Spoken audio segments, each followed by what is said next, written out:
Olá pessoal, bem-vindos. Nesta aula eu vou abordar o modelo de referência TCP/IP, tratando sobre a sua história.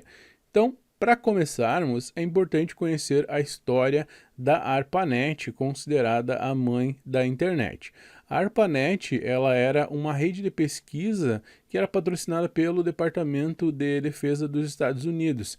Ela, aos poucos, foi juntando, conectando centenas de universidades e também outras repartições públicas americanas, utilizando linhas de telefone dedicada. É interessante falar, sobre a motivação para essas conexões, diante de preocupações que o Departamento de Defesa dos Estados Unidos tinha, que os seus hosts, os roteadores ou os gateways de interconexão de rede fossem destruídos de uma hora para outra. Eles esperavam, que a rede fosse capaz de sobreviver mesmo com a perda, desses dispositivos, caso isso acontecesse através de um ataque, por exemplo, criando então convenções para que a rede fosse mantida, mesmo alguns elementos da rede desaparecendo de uma hora para outra, podendo ser um ataque, por exemplo, a rede principal fosse mantida. E aí, três termos que eu vou destacar que vai ficar de atividade para vocês pesquisarem: hosts, roteadores e gateways de interconexão, tá certo? Eu vou deixar essa atividade no Moodle para vocês. Então, basicamente, o Departamento de Defesa dos Estados Unidos, eles queriam que as conexões elas permanecessem, enquanto as máquinas de origem e de destino da comunicação estivessem funcionando. Mesmo que alguma das máquinas no meio do caminho, máquinas intermediárias, deixasse de operar repetidamente, como eu disse, podendo ser um ataque ou até mesmo algum outro motivo que levasse ao não funcionamento destas máquinas intermediárias. Esse conceito, da ARPANET foi proposto em 1966 por Bob Taylor, um pesquisador que era diretor do Escritório de Técnicas de Processamento de Informação do Departamento de Defesa dos Estados Unidos. Ele tinha na sua sala três terminais, cada um deles era conectado a um sistema de computação. Um conectado a um sistema no MIT, outro conectado à Universidade da Califórnia em Berkeley e o outro conectado ao System Development Corporation. E aí, cada um tinha basicamente como se fosse uma comunidade de usuários mas só que eles não falavam entre si, não tinha uma comunicação entre si.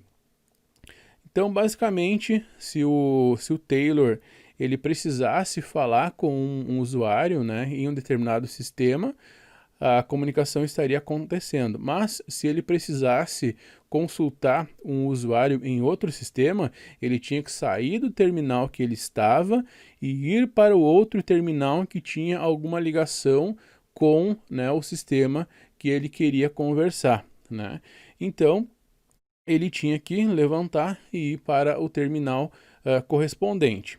Bom, como resolver isso?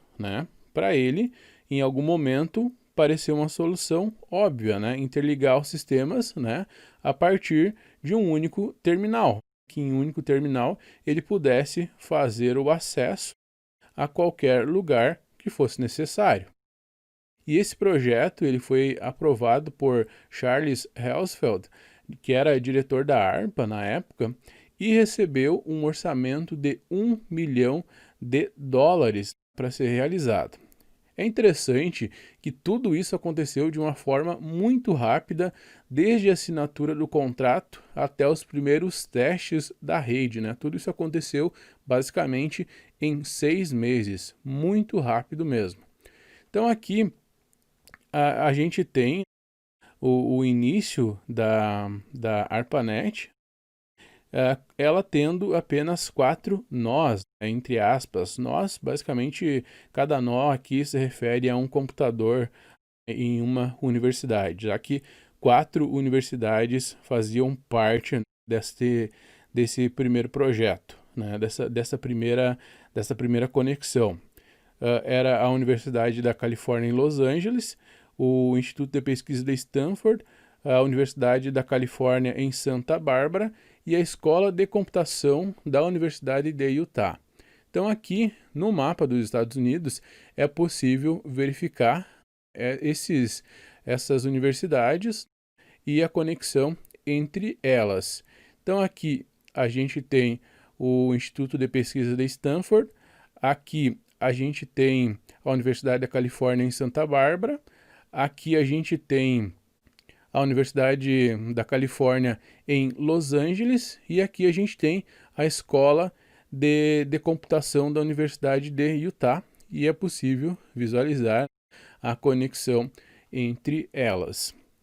O projeto ele iniciou com esses 4 nós, né, esses 4 computadores, mas ele foi crescendo de certa forma rápida para a época, como era um projeto novo, revolucionário, né, digamos assim.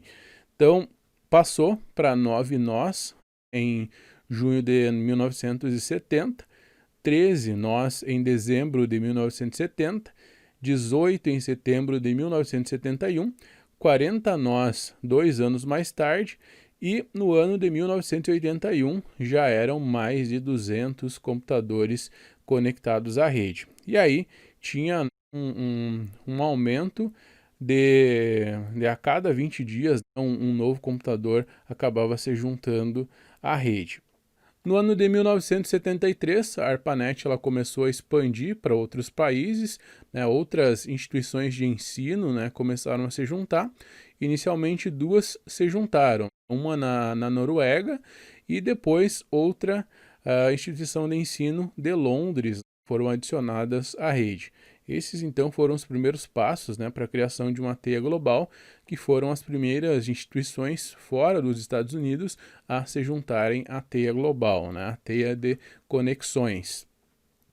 Então, apesar do crescimento, a ARPANET ela era uma única rede. A gente tinha apenas uma única rede conectando todos os nós, conectando todos os computadores. A grande questão, né, o grande pulo do gato que levou à criação da internet como a internet que a gente conhece hoje, foi a conexão da ARPANET com outras redes de pesquisa que surgiram mais tarde. Então, tem algumas redes aqui de exemplo, né, que foram inseridas na conexão, que é a NSFNet, National Science Foundation Network, criada para interligar centros de computação, de supercomputação dos Estados Unidos, a rede científica da NASA e também algumas outras redes educacionais que conectavam universidades nos Estados Unidos. Mas vamos lá, tinha uma única rede, só que aí surgiu a necessidade de conectar a outras redes. Só que aí a gente acaba tendo um problema, né? É necessário que exista uma comunicação, né? Uma linguagem padronizada para que essas redes consigam conversar, certo? E aí, antes de falar como se padroniza essa linguagem, fica essa imagem aqui para vocês entenderem, no ano de 1977, como estavam as conexões.